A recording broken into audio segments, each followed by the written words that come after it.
Hi everyone. In this lecture, now we will talk about exchange of gases, right? And guys, from this lecture, my videos, right, biology videos would be bilingual, right? It would be in English and Hindi, right? Like all of you have demanded, right? So please do comment if you like these bilingual lectures. So guys, exchange of gases, हमने पहले वाले lecture में देखा था that exchange of gases, respiratory gases, which is oxygen and carbon dioxide. So basically here we are talking about exchange of carbon dioxide and oxygen. हम कैसे बाहर से ऑक्सीजन लेते हैं और किस तरह से ऑक्सीजन कार्बन डाइऑक्साइड जो बॉडी के लिए पॉइजनस है उसको बाहर एक्सेल करते हैं, राइट? ये हमें देखना है. और जो ये इसको क्या बोलते हैं इसको बोलते हैं हम external respiration, right? Exchange of gases via lungs जो हो रहा है, carbon dioxide is coming out, oxygen is going in, इसको हम बोलते हैं external respiration, right? So basic हमने एक इक्वेशन देखी थी C6H12O6 plus oxygen for respiration. ये देगा आपको carbon dioxide which is poisonous, this will be excelled, water देगा और एनर्जी देगा इन द फॉर्म ऑफ ATP. ये एनर्जी कहाँ से आती है? ये एनर्जी आती है इस मॉलिक्यूल में जो बॉन्ड्स हैं, जो उसकी एनर्जी है, वो बॉन्ड्स ऑक्सीडाइज होती हैं और एनर्जी रिलीज होती है, राइट? और टेम्पररीली एनर्जी स्टोर होती है in the form of ATP molecule, right? Body को जब भी एनर्जी की रिक्वायरमेंट होती है, it will come from ATP, right? So this is the principal source of energy of our body for various functions, for energy source for the cells, everything, right? Now अब हमें देखना है exchange of respiratory gases which is oxygen and carbon dioxide. Exchange of, basically हम इसमें देखेंगे exchange of respiratory gases which is oxygen and carbon dioxide, right? हमें पता है जो exchange of gases होता है while respiration is by the process of diffusion, right? This exchange of gases mainly occur via the process of diffusion, right? So exchange of gases, exchange of respiratory gases, second point होगा. Second point would be that occurs via diffusion, right? और diffusion का हमें कुछ basic पता है. diffusion कैसे होता है हमने छोटी क्लासों में पढ़ा है. diffusion होता है from higher concentration to lower concentration, right? That means जहाँ पे गैस की concentration ज़्यादा है, जैसे यहाँ पे गैस की concentration ज़्यादा है और यहाँ पे कम है, right? So diffusion कहाँ होगा? इस डायरेक्शन में, right? From high concentration towards low concentration, right? अब हम जब मान लो हमारे पास एक मिक्सचर है गैसेस का, से ऑक्सीजन और कार्बन डाइऑक्साइड का, राइट? इस पूरे गैस मिक्सचर में जो प्रेशर सिर्फ ऑक्सीजन का होगा उसको हम बोलते हैं partial pressure of oxygen, denoted by PO2. जो प्रेशर कार्बन डाइऑक्साइड एक्सर्ट करेगी इस मिक्सचर में उसको हम बोलते हैं partial pressure of carbon dioxide, right? अब पार्शियल क्यों बोलते हैं? क्योंकि ये कंप्लीट प्रेशर नहीं है, ये सिर्फ कार्बन डाइऑक्साइड का प्रेशर है और ये सिर्फ ऑक्सीजन का पार्शियल प्रेशर है, राइट? सो एक और चीज, पार्शियल प्रेशर को अगर हम डिफ्यूजन से कनेक्ट करने की कोशिश करते हैं तो हम बोलेंगे that gas will diffuse from higher partial pressure towards lower partial pressure, right? अब हायर पार्शियल प्रेशर कहाँ होगा? जहां पे गैस की कॉन्सेंट्रेशन ज्यादा होगी, राइट? और लो पार्शियल प्रेशर कहाँ होगा? जहां पे गैस की कॉन्सेंट्रेशन कम होगी. सो वही बात है, from high concentration to low concentration और from high partial pressure towards low partial pressure. ये कॉन्सेप्ट ध्यान में रखना क्योंकि ये गैसियस एक्सचेंज में जो लंग्स में होता है वो that would be used, right? Diffusion will occur from region where the partial pressure of gas is higher towards the region where partial pressure of gas is lower, right? और exchange of gases कैसे होता है? It occurs via membrane, right? Diffusion जो होगा वो membrane के through होगा, right? या एक सरफेस के थ्रू होगा, राइट? मान लो अगर ये एक सरफेस है, राइट, सो इस सरफेस के थ्रू डिफ्यूजन होगा, राइट, से ऑक्सीजन की कॉन्सेंट्रेशन यहाँ पे ज्यादा है और यहाँ पे कम है, राइट, ये तो सो जो ऑक्सीजन का डिफ्यूजन होगा वो होगा फ्रॉम हाई कॉन्सेंट्रेशन और from high partial pressure towards low partial pressure, right. और अगर मान लो यहाँ पे कार्बन डाइऑक्साइड का पार्शियल प्रेशर ज्यादा है और हाई कॉन्सेंट्रेशन है यहाँ पे कार्बन डाइऑक्साइड की, अगर हाई कॉन्सेंट्रेशन है कार्बन डाइऑक्साइड की तो पार्शियल प्रेशर ज्यादा होगा। सो इसका जो ऑक्सीजन का, sorry this is not PO2, this is PCO2। सो कार्बन डाइऑक्साइड का जो डिफ्यूजन होगा it would be from high concentration, that is the region of high partial pressure to the region of low partial pressure, इधर की तरफ। इस concept को याद रखना, because concept of diffusion and partial pressure we would be using, right. Now अब इसको क्या बोलते हैं, ये एक मेम्ब्रेन है। मेम्ब्रेन, जब हम रेस्पिरेशन की बात कर रहे हैं तो ये मेम्ब्रेन क्या है, एक सरफेस ही है, right. So respiratory surface,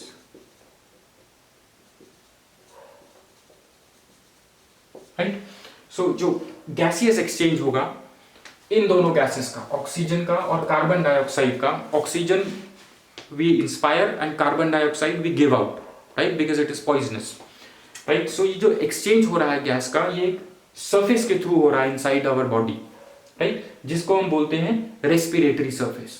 respiratory surface अलग अलग एनिमल्स में अलग अलग हो सकते हैं।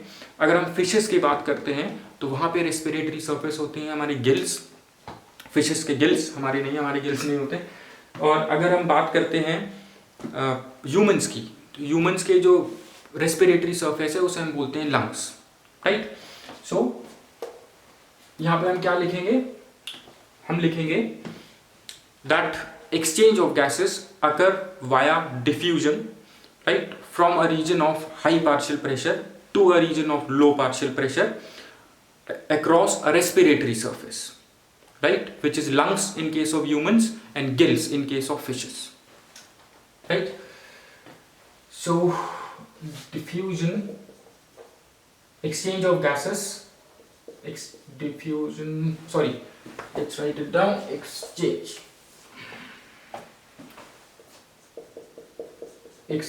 of respiratory gases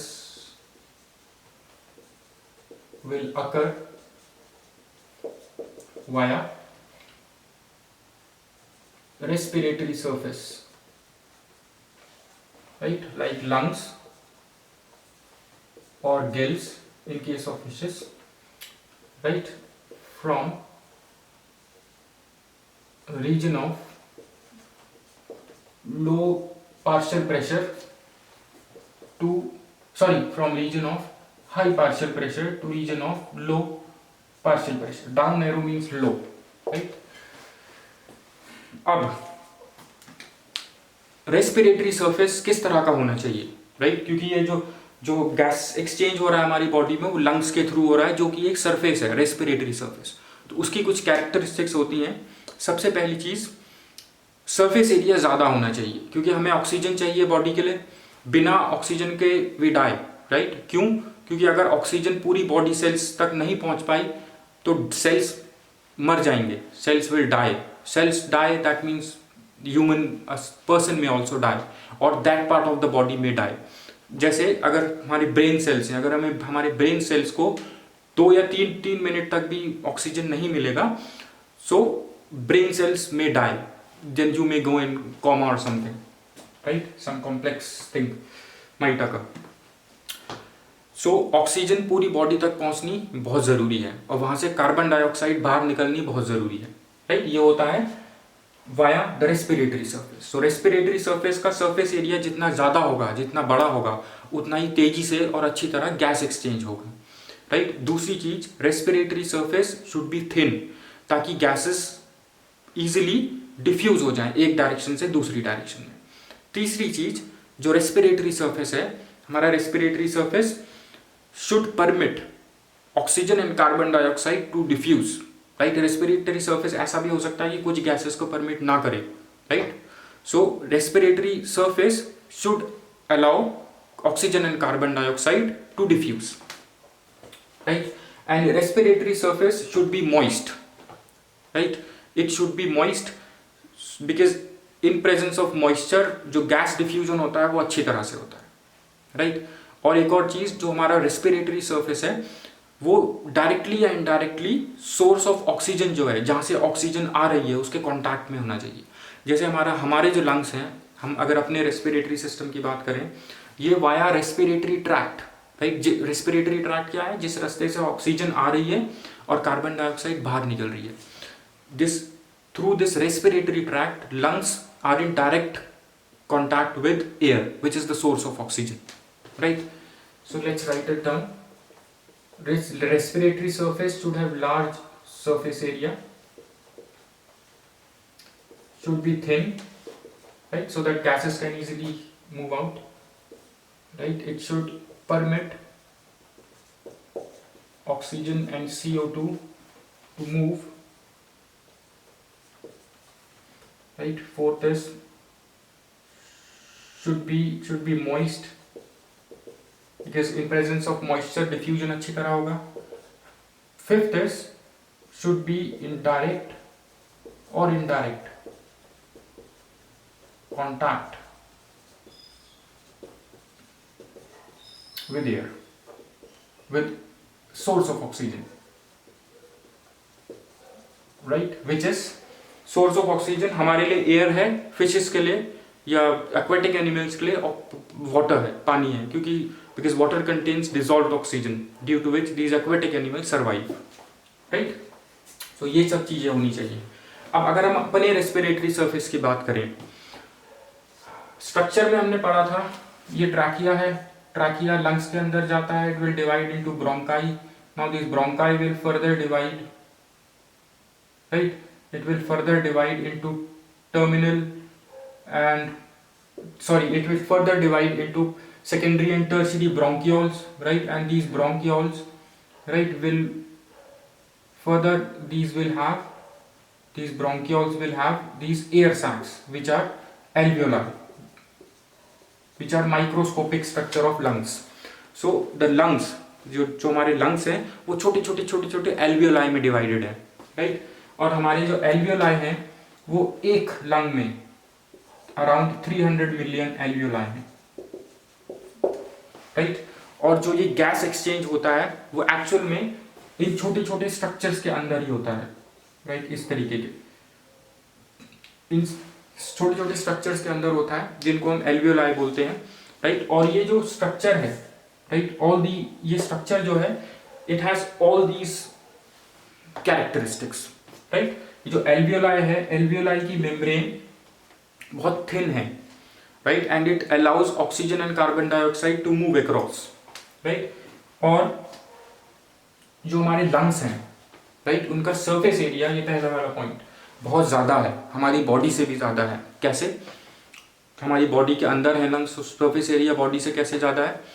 जो हमारे लंग्स हैं वो इन छोटे एल्वियोलाइज में डिवाइडेड है, राइट? अब ये इस तरह से हैं, दे आर लाइक, हमने बात करी थी, वो एक अंगूरों के गुच्छे की तरह होते हैं, राइट? ऐसे करके उल्टे, राइट? जो स्ट्रक्चर दिखता है, डायग्राम अगर आप देखोगे बुक में, राइट? सो ये 300 मिलियन एल्वियोलाई हैं एक लंग में, दोनों में मिला के 600 मिलियन है, right?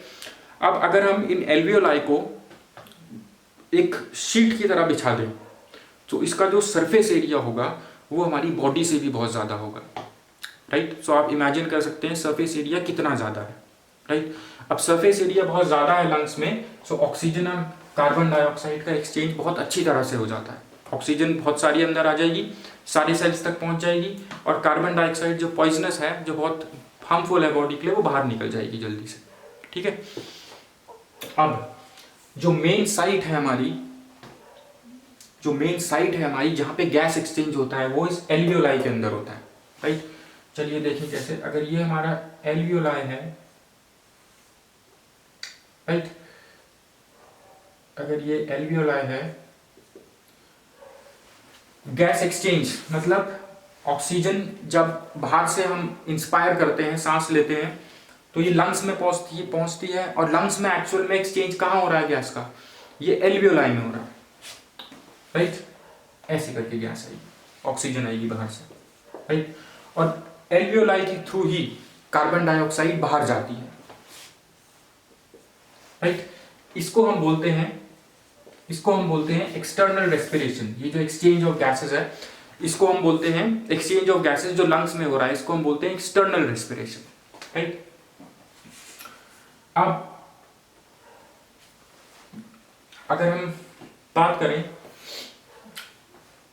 Exchange of gases, carbon dioxide कहां से आ रही है, कैसे एल्वियोलाई में जाएगी। ये जो एल्वियोलाई है इसके अराउंड ब्लड कैपिलरीज है, राइट, जिसमें ब्लड फ्लो कर रहा है, राइट। अब जो ब्लड है इसको हम बोलते हैं पल्मोनरी कैपिलरीज, राइट। और ये ब्लड जो लंग्स में फ्लो कर रहा है उसको हम बोलते हैं pulmonary blood. Pulmonary means anything related to lung, right. So blood जो लंग में है उसको पल्मोनरी ब्लड बोल देंगे, और जो कैपिलरीज ब्लड कैपिलरीज हैं लंग्स में उसको हम पल्मोनरी कैपिलरीज बोलते हैं, right. I hope till this point it is clear. Now gas exchange जो होगा वो एक्चुअल में ब्लड और एल्वियोलाई के बीच में होगा। इससे पहले हम एक और चीज बात करते हैं, एक और चीज की, कि जो एक्चुअल में छोटे ऑर्गेनिजम्स होते हैं, राइट। एक रेस्पिरेशन जो होता है वो साइज पे भी डिपेंड करता है। जो छोटे ऑर्गेनिजम्स होते हैं, लोअर ऑर्गेनिज्म जिन्हें हम बोलते हैं, जैसे स्पॉन्जेस हो गए, फ्लैटवर्म्स हो गए, कोलेंटरेट्स हो गए, ये इनका साइज बहुत छोटा होता है, राइट। बहुत छोटे छोटे से होते हैं, मान लो इतना सा है। सो ये रेस्पायर करते हैं बॉडी सरफेस से, राइट। अब क्योंकि इनका जो हर एक सेल है, राइट, वो डायरेक्ट कॉन्टैक्ट में है एयर के। यहाँ पे हमने एक चीज पढ़ी थी, respiratory surface should be in direct और इनडायरेक्ट कॉन्टैक्ट विद एयर। अब ये जो छोटे ऑर्गेनिजम्स हैं ये वैसे ही इनके सारे सेल्स एयर के डायरेक्ट कॉन्टैक्ट में है, राइट। जब एयर के डायरेक्ट कॉन्टैक्ट में है तो सेल्स वैसे ही ऑक्सीजन बाहर से ले लेंगे और कार्बन डाइऑक्साइड बाहर दे देंगे, राइट। लेकिन हम जैसे हम हैं, हमारा बॉडी का साइज बड़ा है और लंग्स तो यहाँ है, राइट। लेकिन ऑक्सीजन जो है यहाँ पे भी पहुंचनी है, नीचे भी पहुंचनी है, हाथों में भी पहुंचनी है, सब जगह पहुंचनी है ऑक्सीजन। सो हमारे केसेस में या हायर ऑर्गेनिजम्स के केसेस में हमारा जो रेस्पिरेटरी सिस्टम, जो लंग्स है, जो बाहर से ऑक्सीजन लेता है और कार्बन डाइऑक्साइड बाहर फेंकता है, रेस्पिरेटरी सिस्टम। और अब गैस तो रेस्पिरेटरी सिस्टम तक आ रही है, ऑक्सीजन तो रेस्पिरेटरी सिस्टम तक आ रही है, लेकिन अब इसको दूसरे सेल्स तक कैसे लेके जाएंगे, ब्रेन तक, नीचे तक, हाथों तक कैसे लेके जाएंगे। इसको ब्लड लेके जाएगा दूसरी जगह तक, राइट, दूसरे बॉडी सेल्स तक या पूरी बॉडी तक। इस गैस को जो हमारे लंग्स तक पहुंची है, इसको ब्लड पूरी बॉडी में ले घुमाएगा, जिसको हम बोलते हैं circulatory system, right. And your circulatory system includes blood and your respiratory system includes lungs, right. So in higher organisms like we humans, respiratory system and circulatory system, that is lungs and blood, work together for the transport of oxygen to the entire body cells and removal of carbon dioxide from all body cells, right? क्योंकि जो blood है वो पूरी body से, बाकी के body tissues से में जहाँ पे ये ऑक्सीडेशन हो रहा है वहाँ कार्बन डाइऑक्साइड बन रही है, ब्रेन में कार्बन डाइऑक्साइड बन रही है, राइट। अब किडनीज में बन रही है कार्बन डाइऑक्साइड जो लंग्स के नीचे है, राइट। और लेग्स में बन रही है कार्बन डाइऑक्साइड, सब जगह सारे बॉडी सेल्स में बन रही है। अब जो कार्बन डाइऑक्साइड बन रही है उसको circulatory system he, that is blood he lungs तक लेके आएगा ताकि हम उसको एक्सहेल कर दें। और जो ऑक्सीजन लंग्स तक आ रही है उसको ब्लड ही दूसरे बॉडी सेल्स तक लेके जाएगा, so that they can make energy, they can produce energy and the cells में रिमेन अलाइव, सेल्स जिंदा रहें ताकि, right. So respiratory system and circulatory system work together. यहाँ पे हम देखते हैं कैसे ये काम करता है। अब ये जो पल्मोनरी ब्लड है ये क्या है, part of circulatory system. Alveoli क्या है, पार्ट ऑफ लंग्स। अब देखते हैं दोनों कैसे काम करते हैं। अब ऑक्सीजन ये जो बाहर से आई ये किस तरह से बाकी बॉडी सेल्स तक जाएगी, राइट। ये डायग्राम भी हमें यहाँ पे समझना है, आपकी एनसीईआरटी की बुक में होगा ये, या जो भी बुक है उसमें होगा। अब ऑक्सीजन जो बाहर से आई राइट, जो हमने इंस्पायर करी वो एयर जो है वो एल्वियोलाई, जितने भी एल्वियोलाई हैं आपके लंग्स में उनको भर देगी, राइट। सो ये alveoli gets filled up with air that you inspire from outside, right, which contains more oxygen, right, and less carbon dioxide, right. So if we talk about, let me just rub this off, you can just take this down, right. जो आपने inspire करी oxygen बाहर से, तो आपने inspire करी उसमें 159 around 159 mm oxygen होगी, राइट, और 0.3 mm कार्बन डाइऑक्साइड होगी, राइट। सो पार्शियल प्रेशर किसका ज्यादा होगा, जो एयर जो है एल्वियोलाई में आई, partial pressure of oxygen would be higher and partial pressure of carbon dioxide would be lower, right. अब ये थी जो एयर इंस्पायर हुई बाहर से, राइट, लंग्स में पहुंची। अब अगर हम बात करें जो हमें एयर एक्सपायर करनी है, बाहर निकालनी है, एक्सहेल करनी है, कार्बन डाइऑक्साइड रिमूव करने के लिए, अब ये कार्बन डाइऑक्साइड हमारे पूरी बॉडी टिश्यूज में बन रहे हैं। अब मैंने पहले बताया आपको circulatory system, that is blood, ये ब्लड जो है, ब्लड पूरे बॉडी टिश्यूज से या बाकी के बॉडी सेल्स से लंग्स तक कार्बन डाइऑक्साइड को पहुंचाता है, right. Blood will transport carbon dioxide from all body tissues to the lungs, right. अब बॉडी टिश्यूज में जो ब्लड लंग्स की तरफ आ रहा है, राइट, अब वो कैसे आता है, थोड़ा सा स्ट्रक्चर अभी हम पढ़ेंगे, right. So in tissues, let me just write this down, in tissues, क्योंकि टिश्यूज में ये केमिकल रिएक्शन हो रहा है, टिश्यू सेल्स में कार्बन डाइऑक्साइड ज्यादा होगी और ऑक्सीजन कम होगी उसमें, right. So carbon dioxide would be higher, right, so partial pressure of carbon dioxide would be higher in tissue cells, right. tissue cells, कोई भी टिश्यू सेल है उसके चारों तरफ भी ब्लड कैपिलरीज होंगी। अब वहां से ब्लड कैपिलरीज क्या करेंगी, ऑक्सीजन को, कार्बन डाइऑक्साइड को पिक करेंगी, राइट, और उसको लंग्स तक लेके आएंगी, so that we can throw it out, exhale it out, right. पहले ये देखते हैं, ऑक्सीजन आई यहां पर, इसमें पार्शियल प्रेशर ऑक्सीजन का हाई है, राइट, और ये जो ब्लड कैपिलरीज है, एज पर दिस इसमें पार्शियल प्रेशर कार्बन डाइऑक्साइड का ज्यादा है, राइट। अब ब्लड को क्या करना है, ऑक्सीजन को लेके जाना है दूसरे बॉडी सेल्स तक, राइट। अब diffusion, remember the diffusion process that we have studied, और ये क्या है, आपकी मेम्ब्रेन है, राइट। एल्वियोलाई की जो वॉल है वो एक मेम्ब्रेन है, रेस्पिरेटरी सर्फेस। अब ऑक्सीजन का पार्शियल प्रेशर एल्वियोलाई में ज्यादा है, सो ऑक्सीजन क्या करेगा, ब्लड में डिफ्यूज करेगा, right. So oxygen will diffuse from alveoli to blood, right. और ब्लड जो है दूसरे बॉडी सेल से ये कार्बन डाइऑक्साइड उठा के ला रहा है, राइट। अब ब्लड में कार्बन डाइऑक्साइड का पार्शियल प्रेशर ज्यादा है, राइट। सो ब्लड से कार्बन डाइऑक्साइड एल्वियोलाई की तरफ मूव करेगी, राइट। सो ये जो ब्लड में ऑक्सीजन आया, अब ये जो ब्लड कैपिलरीज हैं, ये पहले इसको लेफ्ट साइड ऑफ हार्ट तक लेके जाएंगी, राइट। ये एक ब्लड पल्मोनरी वेन है। एक चीज हमें पता है, जो ब्लड वेसल्स ब्लड हार्ट तक लेके आती हैं, जो हार्ट की तरफ को लेके जाती हैं, उन्हें हम बोलते हैं पल्मोनरी वेन्स, उन्हें हम वेन्स बोलते हैं। पल्मोनरी वेन्स मीन्स जो ब्लड वेसल्स लंग्स से आ रही हैं हार्ट की तरफ, राइट। सो और जो ब्लड वेसल्स ब्लड को हार्ट से अवे लेके जाती हैं, हार्ट से दूर लेके जाती हैं, दूसरी ऑर्गन्स तक लेके जाती हैं, उनको हम बोलते हैं कैपिलरीज, राइट।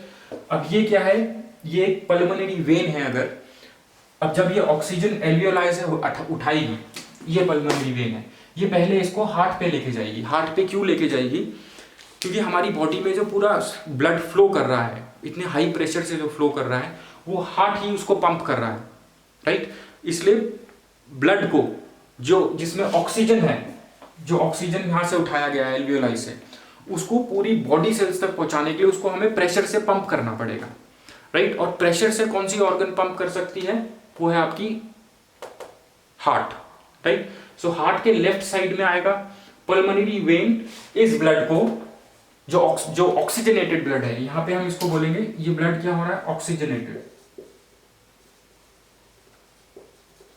ये इसको हार्ट तक लेके आएगी, राइट। अब हार्ट इसको पूरी दूसरे बॉडी टिश्यूज तक पहुंचाएगा, पंप करेगा, right, because we know that heart is the central pumping station of the body, right. पूरी बॉडी में हार्ट ही ब्लड को पंप करता है।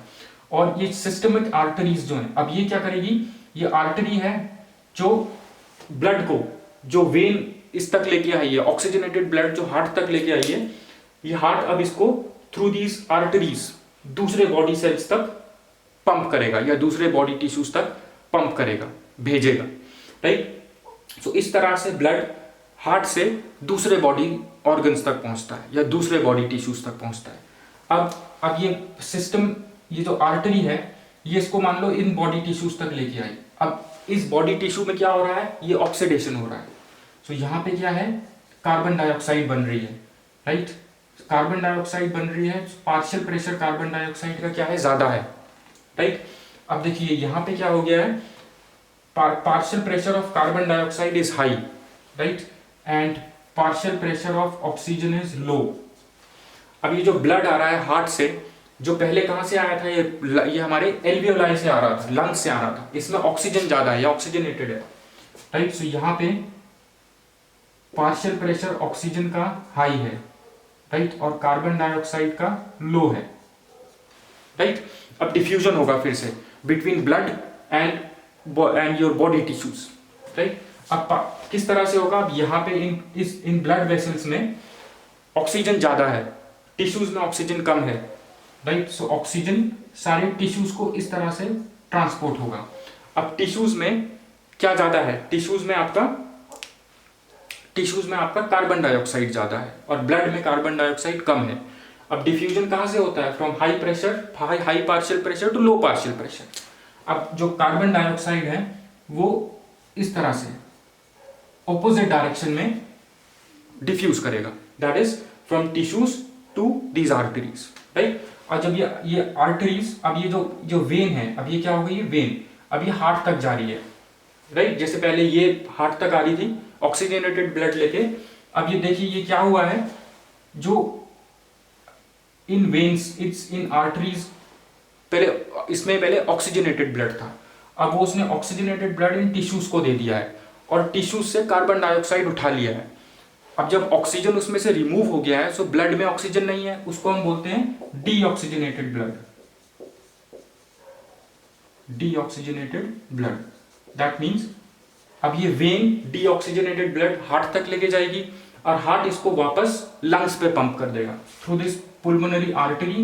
ये पुल्मोनरी आर्टरी इसको लंग्स तक लेके जाएगी, दैट इज फिर वहां पे ये एल्वियोलाई में ये प्रोसेस वापस होगा, ऑक्सीजन इस इन आर्टरीज में डिफ्यूज होगी, राइट, और फिर ये हार्ट तक आएगी, फिर बॉडी टिश्यूज तक जाएगी, फिर यहाँ से बॉडी टिश्यूज से ये कैपिलरीज, ये जो ब्लड वेसल्स हैं, ये ऑक्सीजन कार्बन डाइऑक्साइड उठाएगी, ऑक्सीजन देगी, फिर वापस लेके जाएगी। इस तरीके से ब्लड सर्कुलेशन चलता है और हमारा ऑक्सीजन पूरी बॉडी सेल्स तक पहुंचता है, right, from lungs with the help of blood, right.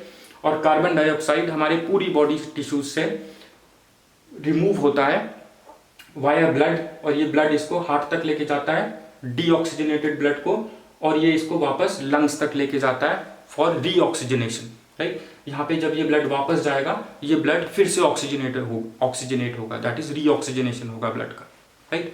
इस तरीके से हमारी पूरी बॉडी सेल्स को ऑक्सीजन मिलता है, and this is your internal respiration. ये जो पूरा जो ये चला है हमारा साइकिल, राइट, इस ब्लड वेसल से टिश्यूज तक ऑक्सीजन, फिर टिश्यूज से कार्बन डाइऑक्साइड इन वेन्स तक, राइट, ये जो है इसको हम बोलते हैं internal respiration, right. I hope this is clear, this is very important, right. I hope this is clear, right. अब इन अगले लेक्चर में हम देखेंगे how transport of oxygen and carbon dioxide takes place. Thanks.